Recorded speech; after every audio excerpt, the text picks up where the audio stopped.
Hello student, कैसे हो आप सभी लोग। आशा करता हूँ कि बहुत अच्छे होंगे। उम्मीद है कि आपकी बोर्ड परीक्षा की तैयारी बहुत अच्छी चल रही होगी और आप सभी लोग बहुत अधिक मेहनत भी कर रहे होंगे उसमें।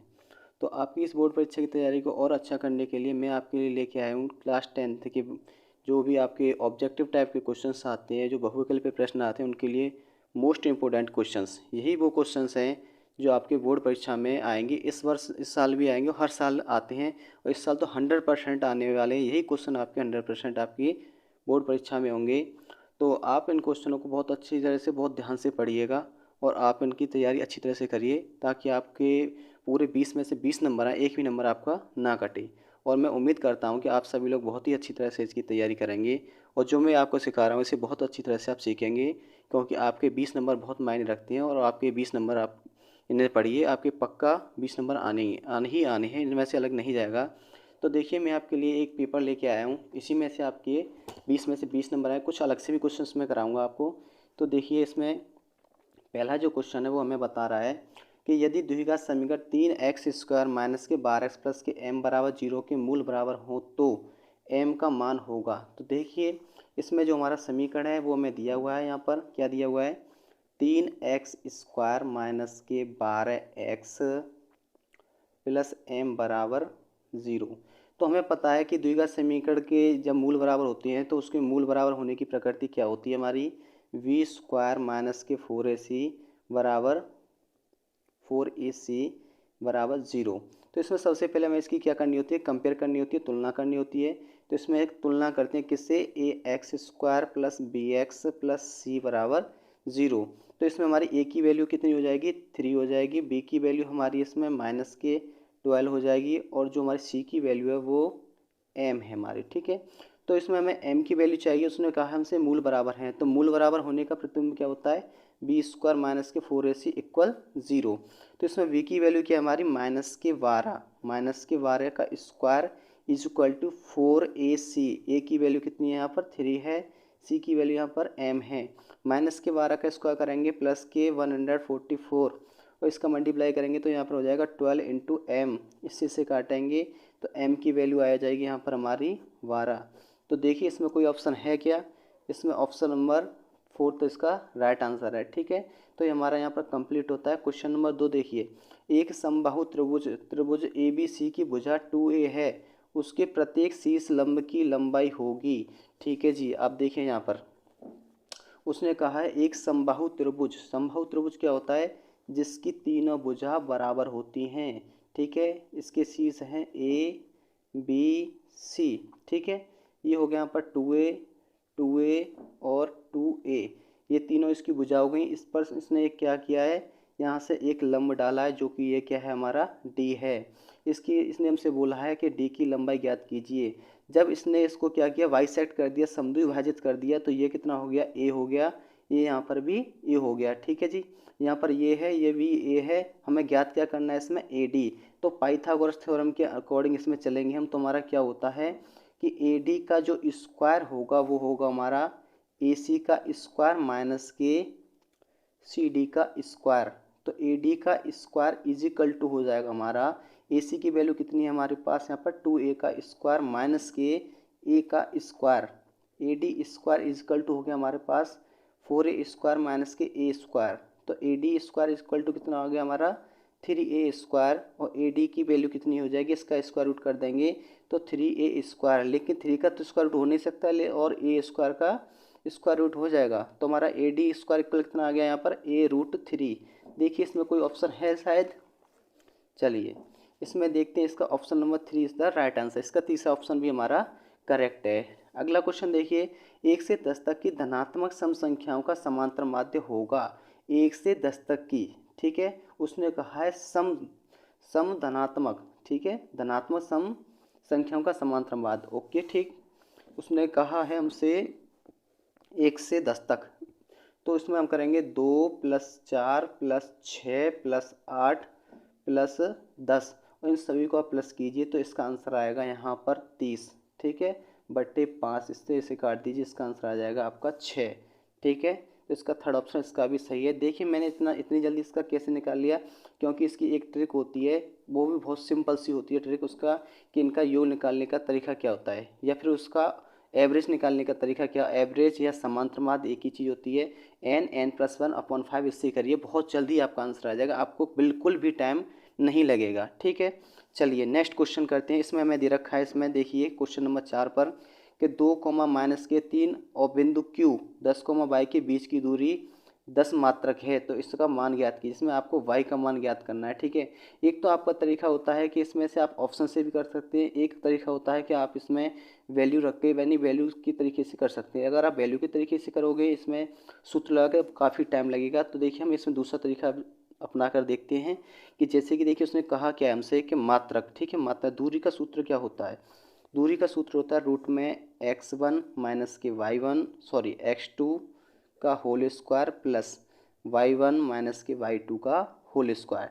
दूरी कितनी है यहाँ पर 10 है, इजिकल टू देखिए इसमें पॉइंट को लिखिए, p के पॉइंट कितने हैं हमारे यहाँ पर, p का जो पॉइंट है हमारा, p पॉइंट दे रखा है 2, -3 और हमारा जो q का पॉइंट है वो हमें दे रखा है 10, तो अब आपको देखना है कि यहाँ पर ये x1 हो गया, ये y1 हो गया, ये आपका x2 हो गया, ये आपका y2 हो गया। ठीक है, यहाँ तक किसी को कोई दिक्कत नहीं होगी। चलिए आगे चलते हैं।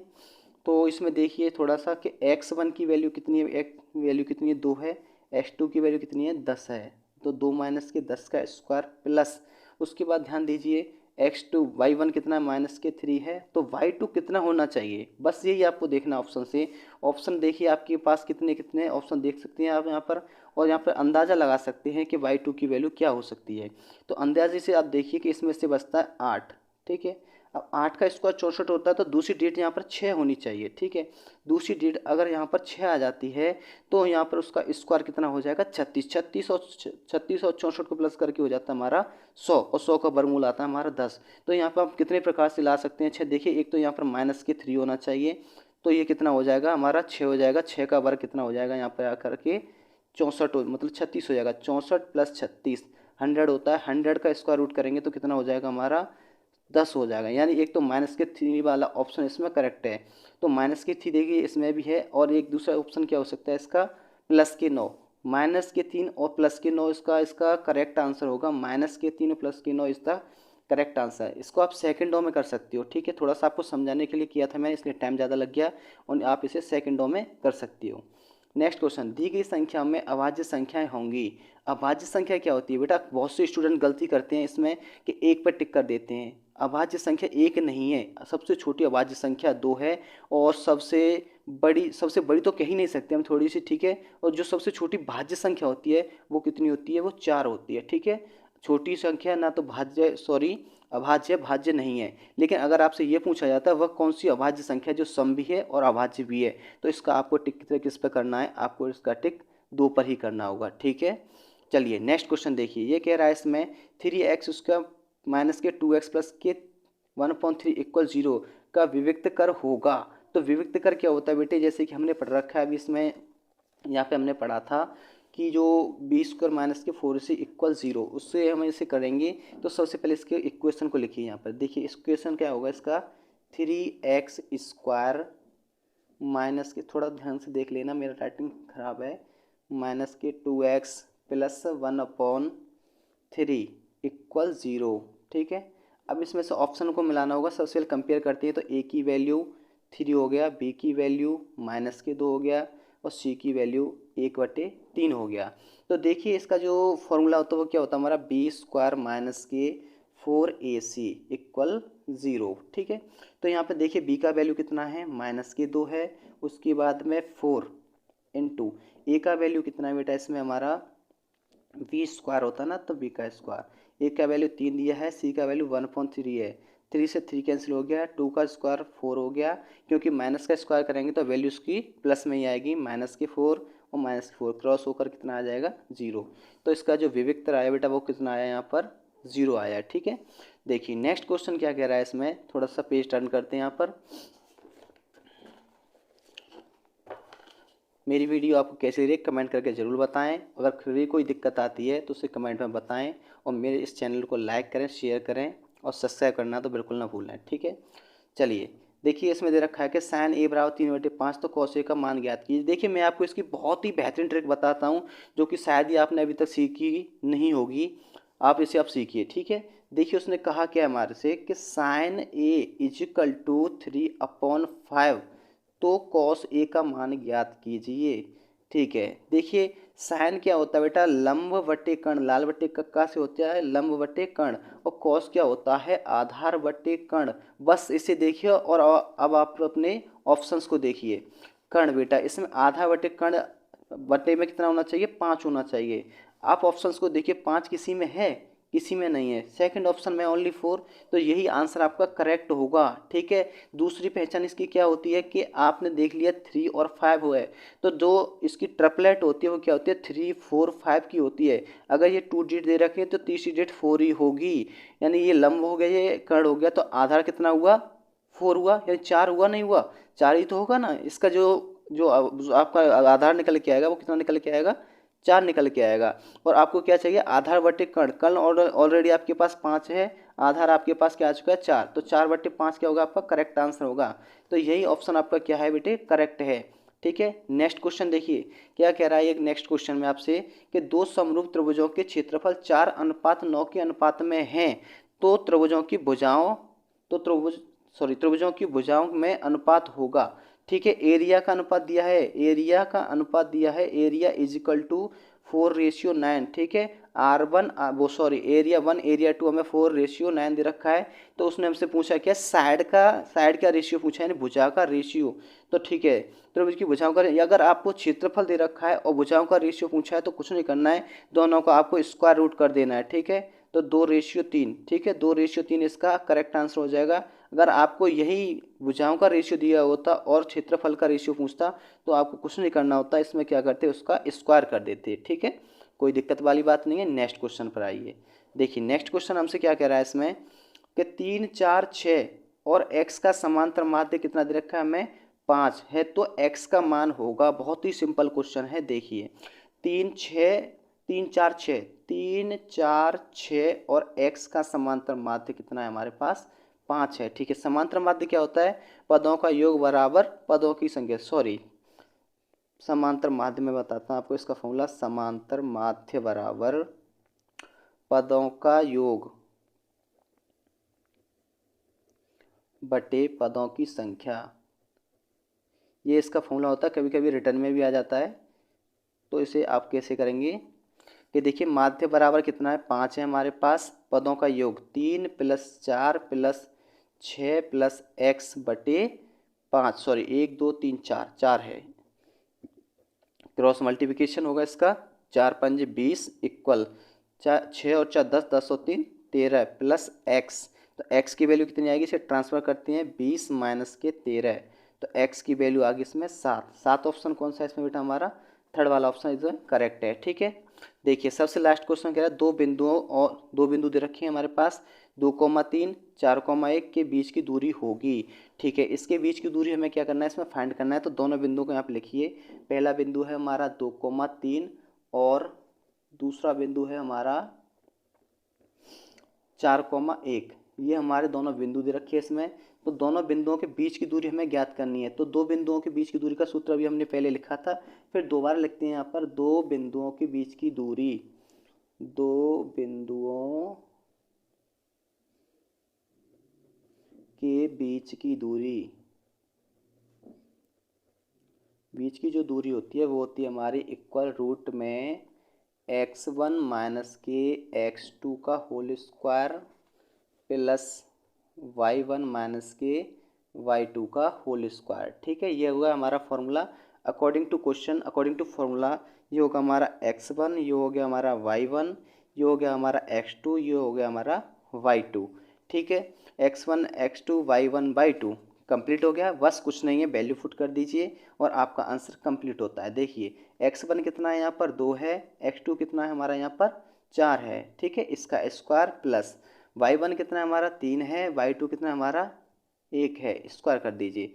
4 से 2 गया, 2 बचेगा रूट के अंदर, स्क्वायर 2 से 3 से 1 गया, 2 बचेगा, 2 का स्क्वायर। जब दोनों डिजिट सेम होती है तो हम कॉमन भी ले सकते हैं, या फिर आप इसका स्क्वायर करिए और प्लस कर दीजिए, तो ये कितना हो गया 8 हो गया। और 8 को हम थोड़ा सा ऐसे करके चेंज कर सकते हैं, 4 गुणा 2, तो 4 का स्क्वायर रूट कितना हो जाएगा, 2√2, 2√2 इसका कितना हो गया करेक्ट आंसर। तो ऑप्शन नंबर थर्ड इसका भी क्या हो गया राइट आंसर होता है। ठीक है बेटा, तो चलिए नेक्स्ट क्वेश्चन देखते हैं इसमें। देखिए नेक्स्ट क्वेश्चन क्या है हमारा इसमें, नेक्स्ट क्वेश्चन कह रहा है कि किसी भी धनात्मक p के लिए प्रत्येक धनात्मक विषम पूर्णांक का रूप होता है। बहुत ही इंपॉर्टेंट और बहुत ही अच्छा क्वेश्चन है ये, से ध्यान दीजिए।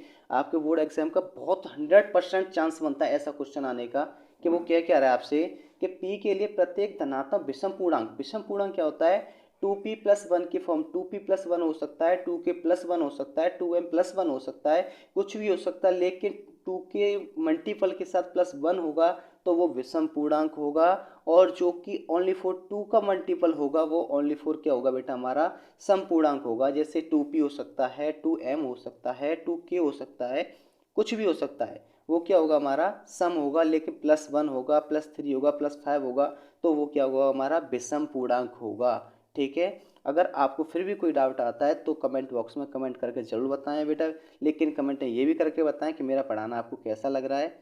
ठीक है, चलिए नेक्स्ट क्वेश्चन के हमें इसमें पॉइंट दे रखे हैं कि देखिए इसमें होने के लिए बहुत सारे क्वेश्चंस हैं, इतने सारे क्वेश्चंस में मैं आपके लिए कुछ अलग से भी मोस्ट इंपोर्टेंट क्वेश्चन लूँगा, तो इसलिए मैं आपके लिए इसमें से कुछ कुछ क्वेश्चन लेता हूँ। देखिए इसमें भी कह रहा है ये कि ABC 3 बिंदु हैं, तीनों बिंदुओं के हमें निर्देशांक दिए हुए हैं। बताइए कि एक त्रिभुज के शीर्ष व त्रिभुज होगा, समकोण होगा, समद्विबाहु होगा, समबाहु होगा, विषमबाहु होगा।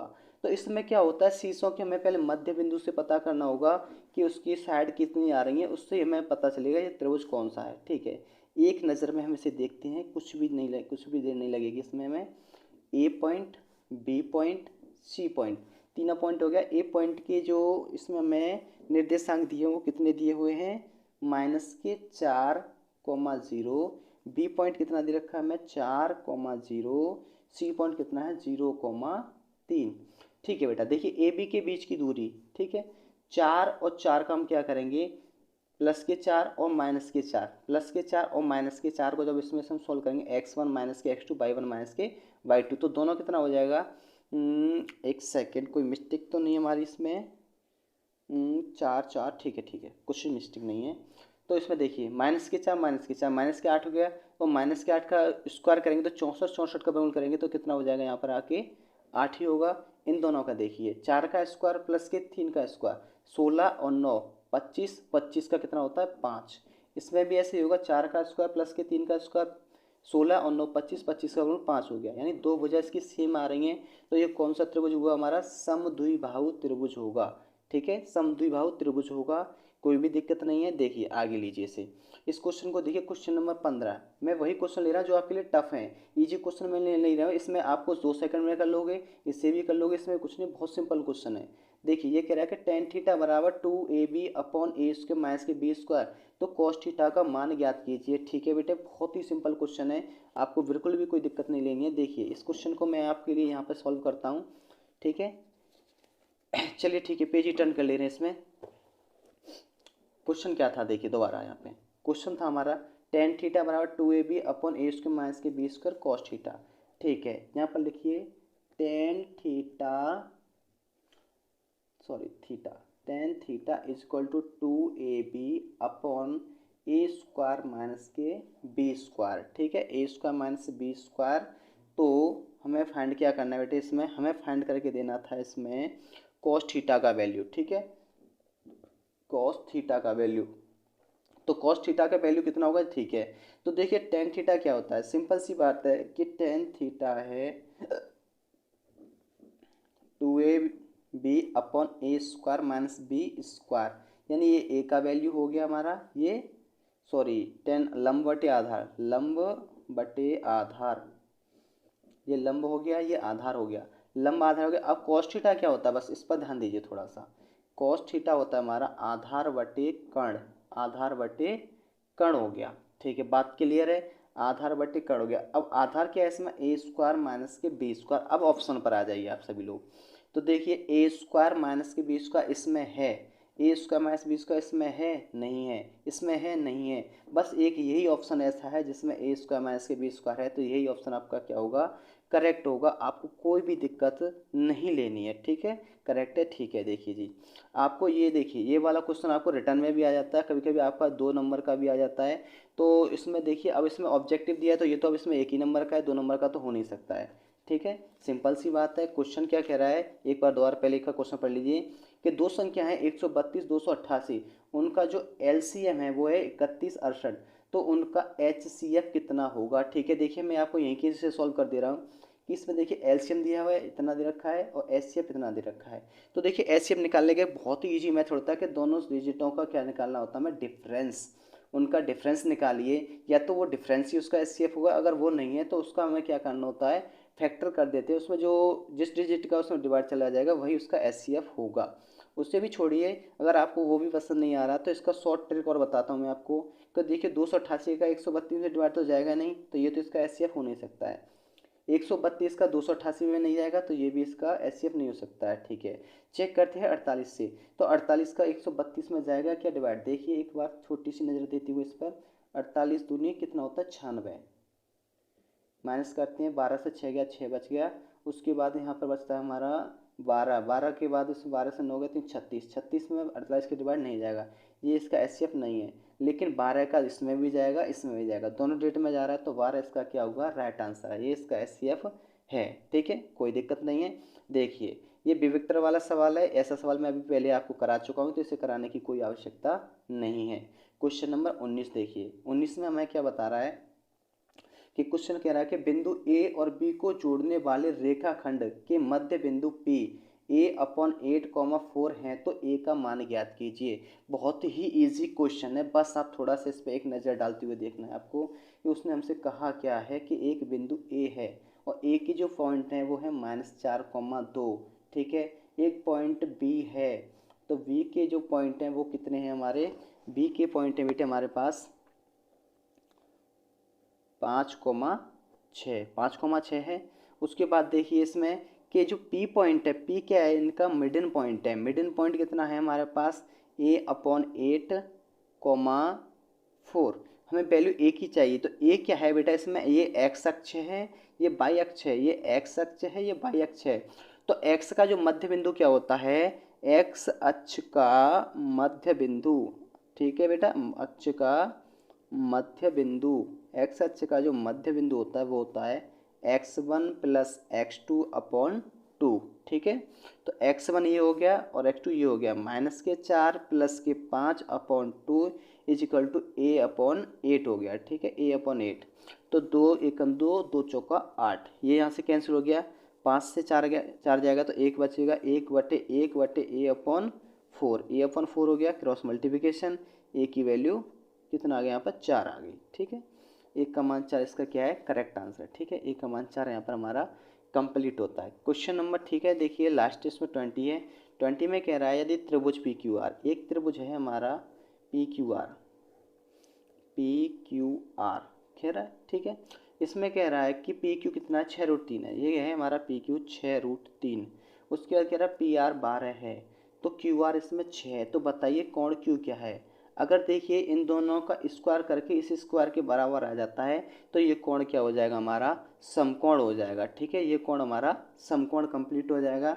तो आप एक नज़र इस पर डालिए, देखिए कि 12 का जो स्क्वायर होगा, 12 का स्क्वायर वो 6√3 के स्क्वायर, ठीक है, सॉरी यहाँ पर आपको दिखाई नहीं दे रहा है, कोई दिक्कत नहीं है, आपको ट्रायंगल दिखाई दिया है, इसमें नहीं दिया है, ठीक है, मैं आपको दोबारा बता रहा हूँ, यहाँ से काट के यहाँ पे देखिए, ये हो गया त्रिभुज पी क्यू आर, ठीक है, पी क्यू आर हो गया, ये 6√3 है, ये यहाँ पर कितना है हमारा 6 है, ये 12 है। इन दोनों साइड का जो स्क्वायर करके प्लस करके जो आंसर आएगा वो इस 12 के स्क्वायर के बराबर आता है, तो ये कोण क्यू क्या हो जाएगा हमारा समकोण, यानी 90 का हो जाएगा। तो 12 का स्क्वायर = 6√3 का स्क्वायर प्लस 6 का स्क्वायर, ठीक है। तो 12 का स्क्वायर कितना होता है 144, 6 का स्क्वायर 36 इंटू रूट से स्क्वायर क्या हो गया, कैंसिल हो जाएगा, 3 हो जाएगा, प्लस 6 का कितना हो जाएगा यहाँ पर 36, 144 = हो गया 108 प्लस के 36 प्लस करके हो जाएगा 144 144, तो क्यू एंगल कितने का हो जाएगा 60 का। तो इसका जो हमारा सेकंड ऑप्शन है वो क्या है इसका करेक्ट है। ठीक है, इसके इसमें जो आपके मोस्ट इंपॉर्टेंट क्वेश्चन थे वो मैंने करा दिए। चलिए कुछ क्वेश्चन और थोड़े से अलग से लेते हैं। तो देखिए ये क्वेश्चन बैंक है, इसमें से मैं आपके लिए कुछ क्वेश्चंस ले रहा हूँ। तो देखिए इसमें कुछ तो भी कह रहा है विविक्तर वाले, ये कह रहा है देखिए कि मूल हैं, एक दो घातीय समीकरण है, इसके मूल हैं वास्तविक हैं या वास्तविक और भिन्न हैं या वास्तविक नहीं है या वास्तविक हैं। तो इसमें आपको यही बता के देना है। तो ठीक है, इसको भी ले लेते हैं एक सेकंड के लिए। तो इसको मैं जो समीकरण देखिए वो समीकरण क्या है आपका 2x², ठीक है, -4x + के 1, ये आपका समीकरण है। कंपेयर कीजिए, ए की वैल्यू कितना होगा इसमें, ए की वैल्यू 2 है, बी की वैल्यू -4 है और सी की वैल्यू इसमें 1 है। तो मूल वास्तविक होने का प्रतिबिंब क्या होता है बेटा, b² - 4ac, ठीक है, इक्वल 0। बी का वैल्यू कितना है इसमें -4 है, उसका स्क्वायर -4, ए की वैल्यू 2 है और सी की वैल्यू 1 है। तो 4 का स्क्वायर कितना होता है 16 और 4 दूनी 8, -8 स्क्वायर कितना है 8। ये क्या है ग्रेटर देन 0 है, तो ये क्या होगा मूल वास्तविक है। तो इसका डी ऑप्शन क्या होगा हमारा करेक्ट है। ठीक है, मूल वास्तविक है। आइए इसमें कह रहा है द्विघात समीकरण दे रखा है कि मूल हैं। इस द्विघात समीकरण के हमें मूल पूछा है उसने, तो ठीक है इस द्विघात समीकरण के हम मूल निकालेंगे, कोई दिक्कत वाली बात नहीं है। देखिए सबसे पहले समीकरण क्या है उसे लिखिए आप। समीकरण है हमारे पास इसमें x² - के 4 = 0, ठीक है, x² - के 4 = 0।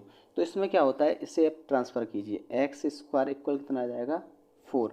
उसने ओनली फॉर हमसे पूछा है कि इसके मूल हैं। ठीक है, मूल क्या दोनों तरफ वर्गमूल कर दीजिए, x बराबर हो जाएगा आपका ± के 2, तो ± के 2 सी ऑप्शन इसका क्या हो जाएगा सही आंसर होगा। ठीक है, चलिए कुछ और क्वेश्चंस लेते हैं इसमें से, आपसे समझिएगा। देखिए मोस्ट इम्पोर्टेंट क्वेश्चन है आपका ये कह रहा है इसमें कि यदि 1/x² + के 5 = 1/9 तो x का मान होगा। ठीक है, चलिए इसने कहा है हमसे यहाँ पर x² + 1/, एक मिस्टेक हो गया, 1/x² + 5 = 1/9। ठीक है, तो इसमें हमारा x का मान क्या होगा आपको ये बताना है। यहाँ से क्रॉस मल्टीप्लिकेशन कीजिए तो ये हो जाएगा आपका x² + के 5 = 9। तो 5 को कीजिए यहाँ से ट्रांसफ़र, तो ये हो जाएगा आपका 9 - के 5, यानी कि x² की वैल्यू आ गई 9 - के 5, तो x² की वैल्यू आ जाएगी आपका 4, स्क्वायर रूट कीजिए तो ये हो गया ± के 2।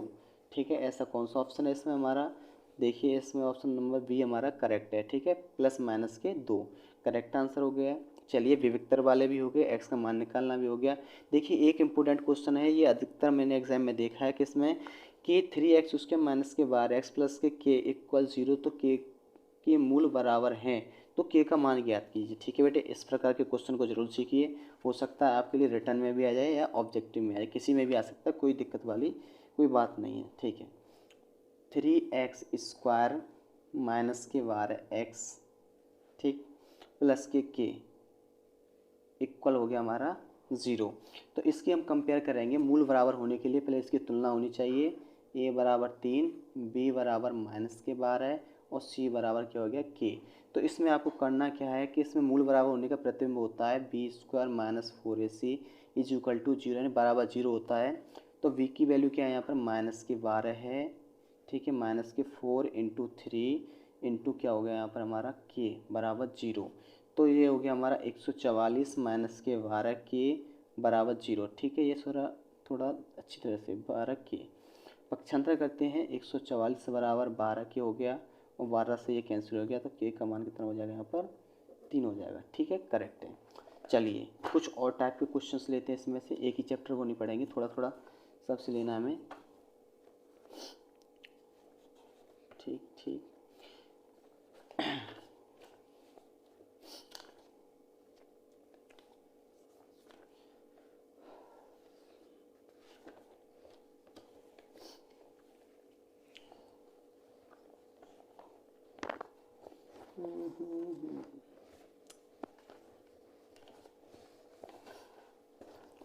आइए देखिए कुछ त्रिकोणमिति के मोस्ट इम्पोर्टेंट क्वेश्चंस देखते हैं इसमें से, जो कि आपके बहुत ही मोस्ट इम्पोर्टेंट हैं। तो देखिए इसमें से आपके लिए मैं इस प्रकार के आपको इस क्वेश्चन को करा चुका हूँ, इसे मैं करा चुका हूँ ऑब्जेक्टिव में। तो जहाँ तक मैं तो जो ऑब्जेक्टिव आएंगे वो तो मैं आपको करा दिए गए, ठीक है। इसे देख लीजिए कुछ क्वेश्चन देखिए, 1 माइनस के 10 स्क्वायर 45, 1 प्लस के 10 स्क्वायर 45 का मान होगा। इंपॉर्टेंट क्वेश्चन है, आ जाता है एग्जाम में। उससे पहले आप इसे देख लीजिए, 1 माइनस के कॉस स्क्वायर, ये आपका फॉर्मूला है, क्योंकि 1 माइनस कॉस स्क्वायर इक्वल क्या होता है हमारा बेटा, साइन स्क्वायर। इसका ए ऑप्शन हो जाएगा। साइन 2 ए इक्वल टू क्या दे रखा है, 2 साइन ए। तो 2 साइन ए, साइन 2 का जो फॉर्मूला होता है वो क्या होता है, साइन 2 ए इक्वल टू होता है 2 sign A into cos A, ठीक है। तो 2 साइन ए से 2 साइन ए कट जाएगा, ठीक है। तो कॉस ए इक्वल टू क्या आ गया हमारा, 1 आ गया। और कॉस में 1 किसकी वैल्यू होती है, 0 की। कॉस 0 का मान होता है 1, तो इसका 0 आंसर क्या हो जाएगा बेटा, करेक्ट हो जाएगा। और देखिए इस प्रकार का क्वेश्चन आपको बहुत देखने को मिलता है, कॉस के साइन 48 माइनस के कॉस 42। अगर ऐसा कोई भी क्वेश्चन आता है उसमें, तो आपको बेझिझक क्या करना होता है बेटे, उसमें आपको बहुत ही सिंपल तरीका आता है। उसमें आपको करना होता है कि देखिए इसमें दे रखा है हमें साइन 48 माइनस के कॉस 42। ये तो या तो आपको इस प्रकार से मिलेगा, अगर आपको माइनस में मिलता है तो आपको टिक किस पर करना है, 0 पर करना है। अगर ये आपको बटे में मिलती है संख्या तो आपको टिक किस पर करना है बेटे, उसमें 1 पर टिक करना है, ठीक है। ये बहुत ही ईजी और इम्पोर्टेंट ट्रिक होती है कि अगर ऐसी डिजिट आपको माइनस में मिलती है, ठीक है, तो 0 पर टिक करना है। अगर ये डिजिट आपको प्लस में मिलती है तो 1 पर टिक करना है, ठीक है। वो क्यों करना है देख लीजिए थोड़ा, कि साइन 90 माइनस के थीटा क्या होता है, कॉस थीटा। तो ये आपका कितना हो जाएगा, कॉस 42 माइनस कॉस 42 कट कर हो गया आपका 0। तो इसका सी ऑप्शन करेक्ट हो जाएगा, ठीक है। क्वेश्चन नंबर इसको भी देख लेते हैं, ठीक है। इसमें कह रहा है कि 1 माइनस के 10 स्क्वायर 45 अपॉन 1 प्लस के 10 स्क्वायर 45, ठीक है। तो ये किसका फॉर्मूला होता है, कॉस 2 ए का, और ए की जगह पर कितना है, 45 है। तो ये कितना हो जाएगा हमारा, कॉस 2 इंटू 45, यानी कॉस 90। और कॉस 90 का मान कितना होता है हमारा, 0, ठीक है। तो इसका 0 क्या हो जाएगा, करेक्ट आंसर हो जाएगा, ठीक है। Cos 2 into cos 45, cos 90, cos 90 का मान कितना होता है हमारा, 0, ठीक है। तो 0 ऑप्शन इसका करेक्ट होता है, ठीक है। नेक्स्ट चैप्टर का 1-2 क्वेश्चन देखते हैं, कोई होगा। फिर उसके बाद देखिए जो आपके इसमें प्रूफ करने वाले भी क्वेश्चन हैं, और जो कुछ मोस्ट इंपॉर्टेंट क्वेश्चन हैं रिटर्न वाले, वो भी मैं आपको कराने वाला हूँ नेक्स्ट वीडियो में, ठीक है। जब तक के लिए आप मेरे इस चैनल को लाइक शेयर सब्सक्राइब जरूर करें। लाइक शेयर सब्सक्राइब करना न भूलें, क्योंकि आपके लिए बहुत ही मोस्ट इंपॉर्टेंट मैं वीडियो बना रहा हूँ, जो कि आपके बोर्ड एग्जाम में 100% आने वाली हैं। इससे कोई नहीं रोक सकता आने से, ठीक है। देखिए आइए हाइट एंड डिस्टेंस का 1-2 क्वेश्चन देखते हैं। इसमें से बहुत ही मोस्ट इंपॉर्टेंट क्वेश्चन बताऊंगा और बहुत ही ट्रिक के साथ बताऊंगा, जो कि आपके लिए बहुत ही लाभदायक होगा। 1 सेकंड आप उसका आंसर दे सकोगे। देखिए समझिए, ये कह रहा है एक छड़ की लंबाई किसी एक छड़ की लंबाई का उसी छाया से अनुपात 1√3 है, तो सूर्य का उन्नयन कोण कितना होगा। बात को समझना, उसने कहा क्या है इसमें, एक छड़ की लंबाई, ठीक है। ठीक है मेरे दोस्तों समझिए, ये एक छड़ हो गई, इसकी लंबाई और इसकी जो छाया बनेगी वो सामने बनेगी, इसका अनुपात। छड़ की लंबाई 1 है और उसकी जो छाया उसकी लंबाई √3 है। इनका अनुपात 1/√3 दिया हुआ है। तो टेन थीटा इक्वल टू क्या होता है बेटा, 1/√3। तो टेन थीटा 1/√3, टेन थीटा में किसकी वैल्यू होती है, 30 की। तो ये क्या हो जाएगा हमारा, tan theta equal to tan 30, ठीक है। और 10 से 10 कैंसिल हो जाएगा, तो थीटा का मान कितना आ जाएगा यहाँ पे हमारा, 30 आ जाएगा, ठीक है। थीटा का मान हो गया हमारा यहाँ पर 30 अंश, करेक्ट आंसर है, कोई भी दिक्कत वाली बात नहीं है, ठीक है। चलिए इसमें आगे बढ़ते हैं हम। तो ये क्वेश्चन तो हमारा यहीं पर समाप्त होता है। नेक्स्ट क्वेश्चन लेंगे हम। तो नेक्स्ट क्वेश्चन लेने के लिए आप देख सकते हैं यहाँ पर, देखिए ये क्या क्या कह रहा है इसमें, कि उसने कहा है कि एक मीनार की ज़मीन पर छाया उसकी लंबाई और उसकी ऊंचाई के बराबर है, तब सूर्य का उन्नयन कोण होगा। जब छाया की लंबाई और ऊंचाई जब बराबर होती है, ठीक है, मेरी बात को ध्यान से समझना। उसने कहा क्या है कि उसकी छाया, ये देखिए एक मीनार, ठीक है, इसकी लंबाई भी समान है और ये भी समान है, या तो इसे x मान कर कर लीजिए, यानी ये भी x है तो ये भी कितनी है, x है, ठीक है। तो टेन थीटा क्या होता है, लंब बटे आधार, यानी x/x कैंसिल होगा कितनी बार, एक बार। तो टेन थीटा इक्वल टू 1, ठीक है, टेन थीटा इक्वल टू 1 आता है। और 10 में 1 किसकी वैल्यू होती है, 45 की। तो टेन थीटा इक्वल टू कितना हो जाएगा हमारा यहाँ पर, 45 हो गया, यानी कि 10 45, और 10 से 10 कैंसिल, तो थीटा की वैल्यू कितनी आ जाएगी यहाँ पर 45। ठीक है, थीटा की वैल्यू कितनी होगी यहाँ पर 45। 45 का क्या हो गया राइट आंसर हो जाएगा। ठीक है, इसमें ये क्या हो गया हमारा 45 वाला करेक्ट आंसर है। ठीक, अब देखिए इसमें समझिए नेक्स्ट क्वेश्चन क्या कह रहा है यहाँ पर कि एक जमीन पर बिंदु P से एक मीनार के शिखर का उन्नयन कोण 60 अल्फा है और मीनार के पाद की ओर d दूरी चलने पर उन्नयन कोण बीटा हो जाता है, तब देखिए अब इसमें समझिएगा कि यहाँ पे क्या कह रहा है। ये एक मीनार है, यहाँ पर कोई व्यक्ति खड़ा हुआ है, उसने यहाँ पर देखा तो अल्फा कोण है, यहाँ से ये इधर की साइड आएगा तो इसमें कोण क्या होगा बढ़ेगा या घटेगा। यहाँ पर कोण या जितनी दूरी होती है उतना कोण बड़ा होता है, जितनी दूरी कम होती जाती है उतना कोण बढ़ता जाता है। यानी कि इसमें क्या है कि ए छोटा कोण होगा बी बड़ा कोण होगा। ऐसा ऑप्शन किस में दे रखा है बस आपको यही देखना होगा। ठीक है, ए इसमें क्या कह रहा है ए छोटा कोण है बी बड़ा कोण है। ठीक है, ए ऑप्शन इसका क्या है करेक्ट आंसर है। ठीक, इसे देखिए यदि एक मीनार के शिखर के उन्नयन कोण मीनार के आधार से 3 मीटर और 12 मीटर की दूरी पर हो तो उस रेखा में स्थित दो बिंदुओं से संपूरक कोण तथा मीनार की ऊंचाई मीटर में है। तो बात को समझिए, जब कभी आपको दो संपूरक कोण दिए, जैसे कि देखिए बेटा संपूरक कोण दे रखे हैं ये में, इसमें क्या है एक है, इसमें यहाँ पर मान के चलिए ये हमारा थीटा है, ये कोण हमारा क्या है यहाँ पर थीटा है, तो ये वाला क्या होगा 90 माइनस के थीटा, क्योंकि संपूर्ण कोण 90 का होता है। ये यहाँ से यहाँ तक मैं 3 मीटर दी हुई है, ये यहाँ से यहाँ तक पूरी 12 मीटर दी हुई है। इसकी ऊंचाई पूछिए, अगर कभी भी लाइफ टाइम आपको, इसी में नहीं कह रहा हूँ मैं, लाइफ टाइम अगर कंपटीशन में भी या किसी में भी ऐसा कोई क्वेश्चन आपको मिलता है तो उसकी सीधी ट्रिक होती है कि अगर आपको हाइट निकालनी होती है और ये संपूर्ण कोण में दिए हुए होते हैं और उनकी हमें ये दूरियाँ दी हों, तो इसमें होता है h इक्वल टू रूट के अंदर d1 इंटू d2, ये दोनों डिस्टेंस। ठीक है, तो h इक्वल टू हो गया आपके पास 3 इंटू 12, यानी h इक्वल टू हो जाएगा आपके पास रूट 36, और 36 का जो स्क्वायर होता है तो h इक्वल टू हो जाएगा आपके पास 6। देखिए 6 ऑप्शन इसमें है सी ऑप्शन इसका करेक्ट आंसर है। ठीक है, तो आज के लिए आपके लिए यहीं तक, और आपके लिए बहुत ही मोस्ट इंपॉर्टेंट क्वेश्चन है, और हो सकता है मैं इससे भी ज़्यादा इंपॉर्टेंट आपके लिए लेके आऊँगा, जो कि आपके 6 नंबर के क्वेश्चन होंगे, जो प्रूफ करने वाले भी हैं, सॉल्व करने वाले भी हैं, सभी प्रकार के मैं आपके लिए क्वेश्चंस लेकर आऊँगा। लेकिन जब तक के लिए आपसे मेरी एक ही रिक्वेस्ट है, आप मेरे इस चैनल को लाइक शेयर सब्सक्राइब ज़रूर करें और ज़्यादा से ज़्यादा शेयर करें। ठीक है, क्योंकि आप लोगों के ही सहारे से एक चैनल आगे बढ़ेगा और आपको इस चैनल को आगे बढ़ाना है। ठीक है, धन्यवाद, टेक केयर, अपना ख्याल रखें।